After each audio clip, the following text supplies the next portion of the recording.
Hello my lovelies, welcome back to my channel. I am the City Witch and today we're going to be reviewing this brand new deck that I got in my collection. It is the Buffy the Vampire Slayer deck and it is by Titan Books. So I'm thoroughly aware that this deck has been on the market for a while now. However, this is the first time I've got my hands on a copy. It was in a fantastic deal at the time. I only spent £15 on this, and considering it's on Amazon at like 26 quid, I thought that was a bargain. And I've had my eye on this deck for a while because I do really like the colour scheme, and I'm not gonna lie guys, I have already seen unboxings of this deck, so I know what it looks like. But I just wanted to show any of you out there that hasn't seen it yet, or any of my followers, and kind of give my thoughts and opinions on it so you know what I think as a professional reader. So first impressions of the box, I really like the design, especially the use of colours. These accents of red and purple and blues just really work for me. Some of my favourite colours are there, and I really like that they've gone for the original Buffy kind of logo there that we're used to from the show. This is what the sides of the box looks like. And then this is the back. So as I say, this is by Titan Books. So it includes a fully illustrated 78 card tarot deck and 128 page guidebook. Follow the wisdom of Buffy, Willow, Xander, Spike and others with this beautifully illustrated tarot deck inspired by the beloved series Buffy the Vampire Slayer, featuring beautiful original illustrations of Buffy Summers, Giles, Angel and the rest of the Scoobies as classic tarot characters. Very nice. And it even tells you on there that retail price is £24.99. So the fact I got it for £15 I thought was really good. So let's open it up and take a look. So this is the inside of the box, just a plain design. And then we have our guidebook and then our deck, which I will get out of the box now. So inside the box, we have cups, we have weapons, and we have pentacles there as a pattern. So I'll pop that to one side. And then this is our guidebook. So let's take a look. Ooh, I do like that it's full colour. So, meeting your chosen one, major arcana, minor arcana, the suits. So I'm expecting the suits to be different. And then we have all of the list of the major arcana and then the minor. Tarot readings, we have prepare to read your tarot, nice to meet you, prophecy girl, a world without shrimp, 5x5, nice. So meeting your chosen one, ooh. I like the concept and ideas they've gone for. So here we go. So this is what they've changed it to. So stakes is your wands. Cups is chalices in this deck. Scythes would have been swords. And pentacles is Sammy's as traditional deck. So it's exactly the same basically. So we've got pentacles, scythes, chalices and stakes. So it's showing us the suits. So that's what your scythes look like. And then our stakes and our chalices and pentacles. And then we go into the cards, but I kind of want to skip over all of that. Tarot readings. So got some beautiful artwork in here. So prepare to read your tarot. The spreads, nice to meet you, which is a 4-card spread. We have Anyanka there. Prophecy girl, ooh, so we have some cool spreads here. World without shrimp. 5x5, which was the saying from Faith. Need a general idea of how things are going. Use Faith's favourite spread for a check-in. Nice. About the author and then the illustrator. Lovely. So that is the guidebook. So let's take a look at these cards. So first of all, we have this absolutely gorgeous pattern on the back. I think that is absolutely stunning. And again, you won't know which way around the card is. So I love that. Anyone who's seen my unboxings before knows I love my backing to be plain. So I can't tell which way around the card is. So this definitely is a like for me. Cardstock, pretty good actually. It's typical tarot thickness. Yeah, it's got some flexibility there, but it's a decent cardstock, so I am liking that so far. It's not foiled or gilded or anything like that. It's just plain white, which is fine. And then this is what the deck looks like. So first of all, we have our Fool, which of course is Xander. Why not? I also think they could have gone with Buffy at the beginning of her journey, you know, when she's popular and, you know, Angel seeing her for the first time where she's with her friends, into fashion, you know. I think she was sucking on a lollipop in that scene and she was looking all pretty and innocent and naive. I think that would have worked just as well, but Xander is a good choice. The Magician, of course, it's got to be Willow when she's practicing her Wicca and witchcraft. And look at all the different symbols they included in that. That is packed full of them, and that is such a good card. That's got to be one of my favourites. The High Priestess. Oh, we have Terra. Oh, I do miss Terra. She was a good character. And that is beautiful. And also, she is all about the balance as well. And we've still got the original pillars in here, the white and the black, which is cool. We've got some crystals and modern imagery, but we've also got the crown on her head and everything. So that is a really good image. So there is some traditional tarot imagery coming in. Then we have the Empress. So we have Drusilla with her creepy ass dolls. I kind of like this though, because she was a symbol of fertility. She was innocent until she was turned. She was kind of sent crazy, wasn't she, in the series? But when she was human, she was very innocent. She was pure. She got visions. So this is a really good symbol as well, I think. The Emperor, of course, it has to be Buffy, sitting pretty in her throne, out in the graveyard doing her hunting. Yes, that's a good symbol. Hierophant, and it has to be Giles. Education, study, religion, spiritual arts. This is a really good sign. This, for me, imagery is just perfect. Oh, the Lovers, and it's Willow and Terra. Yeah, that is amazing. I love that. Cordelia and her famous red car as the Chariot. Yes, there is some really good imagery here. And I love that the Bronze is in there as well. Strength. Ooh. I think that that is meant to be Buffy's sister in that image. Could also be one of the younger Slayers, but I kind of feel like that is supposed to be her sister.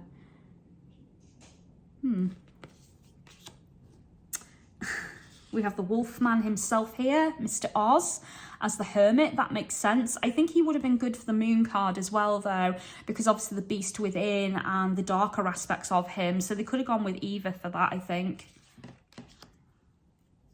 The Wheel of Fortune, the first Slayer, and the Magic Wheel. That is cool. I really like the symbols in the corners are different, but they've based them around the Buffy theme. So that's pretty cool. Justice, we have Angel. Makes sense. I also like that they've added the symbols of the Justice card onto the gravestones. That's quite clever. The Hanged Man, and we have Spike lying on his bed in the crypt. That is cool. If you turn it that way, you can see how he's just chilling out. That is nice. I do like that card. We have the Gentleman for the Death card. That is really, really cool. So this was the creepiest episode because everybody was silent. You couldn't say anything because they didn't like sound. So they kind of silenced everything in Sunnydale and they were just creepy floating with their grins. So that is really cool. I also think they could have put any number of Buffy's deaths on that and maybe her almost coming to life. So there's a couple of times she died, but then she came back. So that would have represented transition, transformation, and death and rebirth, which would have been really good for the death card. Temperance, we have her mum, so the voice of reason and logic, balancing everything. So that's a really nice image. Aw, poor Joyce. I like that they included her mask as well. That was a good episode. The Devil, we have Dark Willow. That is, again, perfect imagery and balances out the card they chose for her as the Magician. So where she's lighter and she's practicing from a positive perspective, and then here we've got the darker aspect. The Tower, this is where Buffy obviously jumps off after fighting Glorificus, or Glory for short. That's, again, a really good choice for the Tower. The Star. Oh, Kendra. Oh, did like Kendra. I love her stake, Mr. Pointy, which is in her hand. That is cool. The moon, so they went with Faith.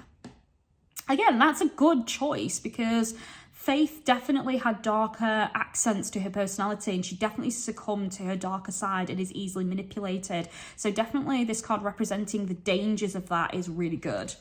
But again, I do think there could have been other imagery they went for if they wanted. The sun, they've gone with the talisman that Spike wore at the end. I do think they could have just gone with the sun in general though, and a vampire like going to crisp and all of her friends in the background smiling or something because everyone's gone to dust. That could have been a really cool image as well, but I'll accept this one because again, it has meaning and it did purge the villains in that episode with the light of the sun from the talisman, so it's still a good image. Judgment, we have Anya in the magic shop. That's quite good as well. The world. Oh, this is where she got her umbrella for being the class guardian. That was one of my favourite episodes as well. And when she got that, it was just so pretty, so beautiful. It's such a lovely, touching moment. So that is really, really good. Now here we get into our suits. So we're starting with stakes. So King of Stakes, we have Xander. This is towards the end because he's lost his eye. I think that's even in the last episode where they used the school bus to escape. Queen of Stakes. So I'm definitely sure this is one of the Slayers in the final season. Could not tell you her name though. I'd have to look it up in the guidebook. Ooh, stuck together. Okay. So we have the Knight of Stakes. We have Harmony as a vampire for the Page of Stakes. Okay, so then we have our Ace of Stakes, which is a very traditional kind of image. Again, there is a lot of tarot imagery in this for the Rider Waite. So this would be a really good beginner deck, I think. Two of Stakes, Choices. We have Three of Stakes, we have Vampire Willow here.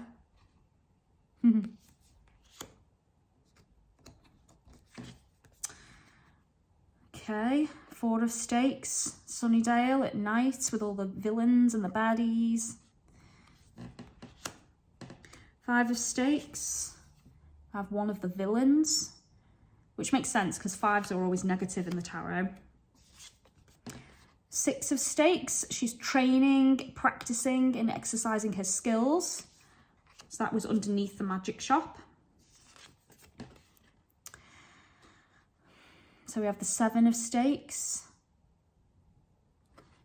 It's kind of interesting, isn't it? Because she's kind of reflecting. Now, I know that was a villain that transformed into her, but it still looks like she's reflecting and kind of having that inner conversation with herself, which is interesting.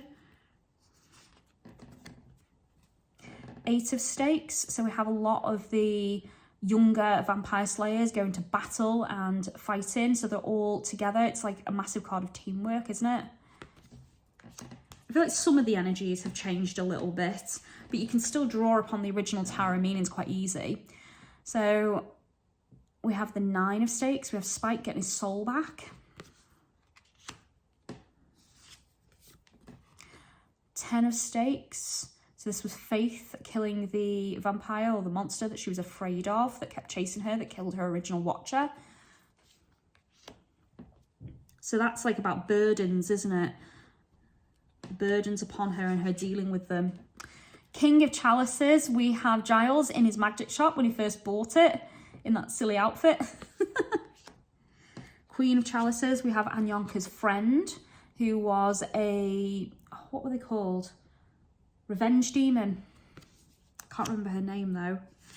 The Knight of Chalices, we have William the Bloody. So obviously this is Spike before he was turned into a vampire. So when he was William and then he became William the Bloody and then changed his name to Spike. Page of Chalices, we have Clem with his kittens. Oh, I do like Clem. He was such a good character. So cute. We have the Ace of Chalices. Again, typical imagery there for the tarot. Easy to read. Two of Chalices, we have Faith and Buffy working together, staking the vampires. So this is friendship, collaboration. It's also a card of love as well. Three of Chalices, friendship card. And that is a good image. Buffy with all her friends, dancing, having fun. Four of Chalices. And we have Principal Snyder. He's contemplating there, isn't he? Thinking things over. The Five of Chalices. So crying over spilt milk. Kind of focusing on what's in your hand as opposed to what's around you. But it's obviously still impacting her. It's quite a sad scene, isn't it?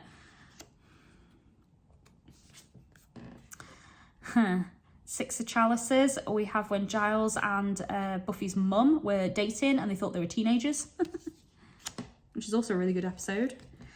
All right, we have a traditional tarot image here. So we have our Seven of Chalices with all the cups and then various choices that you can make, and you have to think over each one and weigh the pros and cons and then choose the one that your heart desires the most. That's really cool. Eight of Chalices, we have the battle on top of the bus. Oh, the dancing, singing demon, that's cool. I like that. So that one's the Nine of Chalices. And then the Ten of Chalices, ooh, is when Willow kind of goes all goddess-like and her hair turns white. So that's pretty cool. And this one's kind of like your emotional fulfillment, isn't it? So this is quite good for Willow because we see her go through a journey throughout this deck. So that makes sense. King of Scythes we're on now. And here we have the Mayor. So this is the one that corrupted Faith. Queen of Scythes. So we have Giles's girlfriend before she was killed. I cannot remember her name. If anyone knows it, please leave a comment. The Knight of Scythes, we have Glorificus. Page of Scythes. So this was Willow's friend, the one that was turned into the rat. Again, I can't remember her name. But I like that they've added the little rat there in the corner. That's cool. Ace of Scythes. Again, I love that they've gone for the Rider Waite imagery, but they've mixed in that Buffy kind of theme. And I absolutely adore the colours they're using. Two of Scythes. So we have Ben. So this is interesting because obviously you're always looking to the challenge in front of you, but not the one behind. But for him, it was definitely the one that was within because obviously he was sharing a body with Glorificus. So that is a very interesting message. Three of Scythes, and obviously they went with Buffy's mum dying for that and her heart breaking. That is perfect and such a beautiful image. I know it's a sad scene, but it's just been done really, really well. Four of Scythes, so she's kind of in her bed and she's dreaming, so there's a lot weighing on her mind. Oh, I just noticed my candle's just gone out. So then we have the Five of Scythes. So she is arguing with her mum here in this scene. So conflict.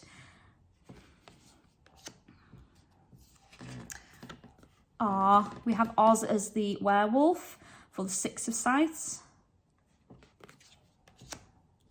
Seven of Scythes. So this was, I forget his name. I think, was it Rupert? It's one of Giles's friends that was a magician. They kept popping up every now and again, and he was definitely a villain because he was always up to no good.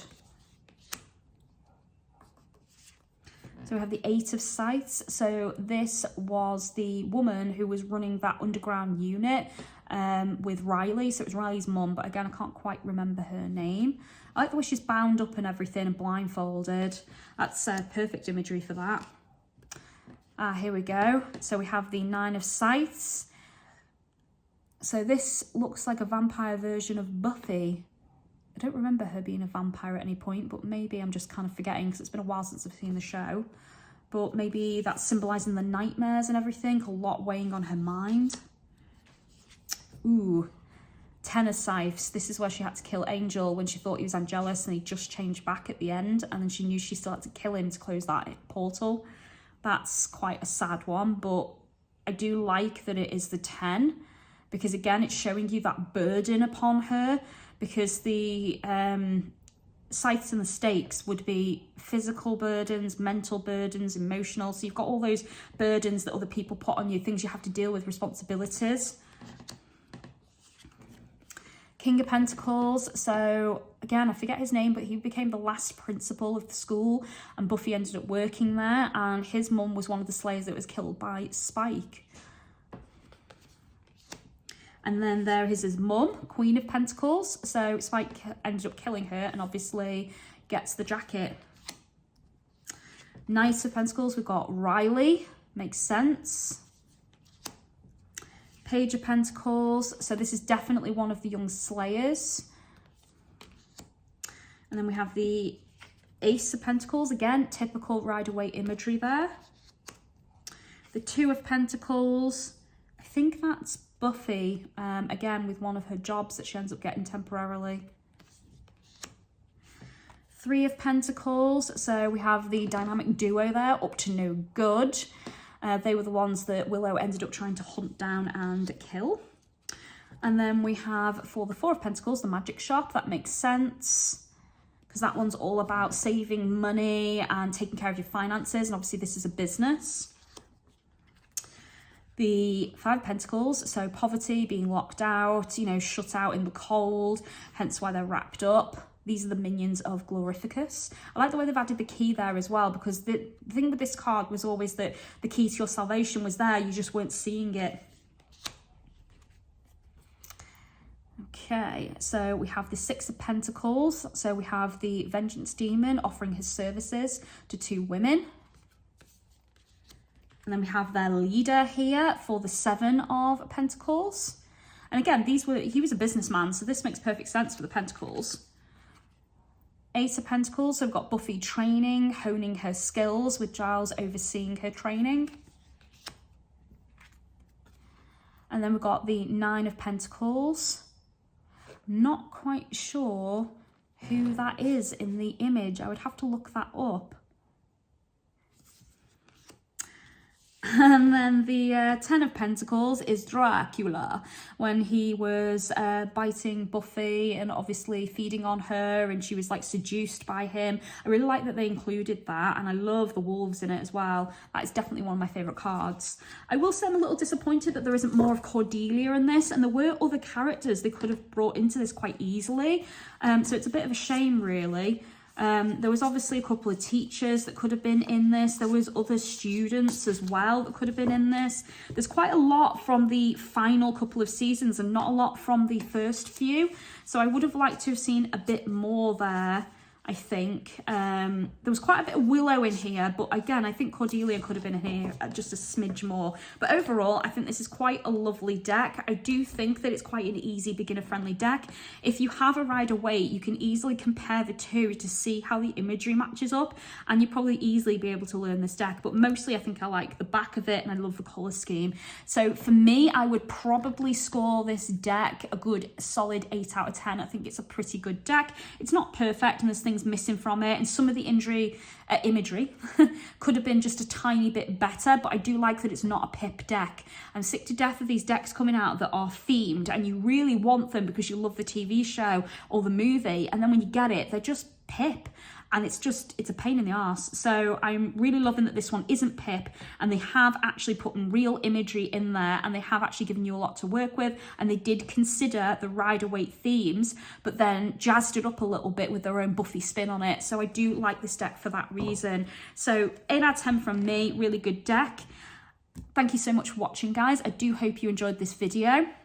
If you did, remember to give me a thumbs up and click the bell so YouTube will tell you when my next video comes out. If you'd like to support my channel and offer light and love to it, you can do that through my Amazon wishlist or my PayPal link. Both are provided. If you'd like to book a reading with me or any of my magical services, or just have a consultation with me about a situation you're in, you can contact me via email, Facebook, Instagram, or via X, which of course is the new Twitter.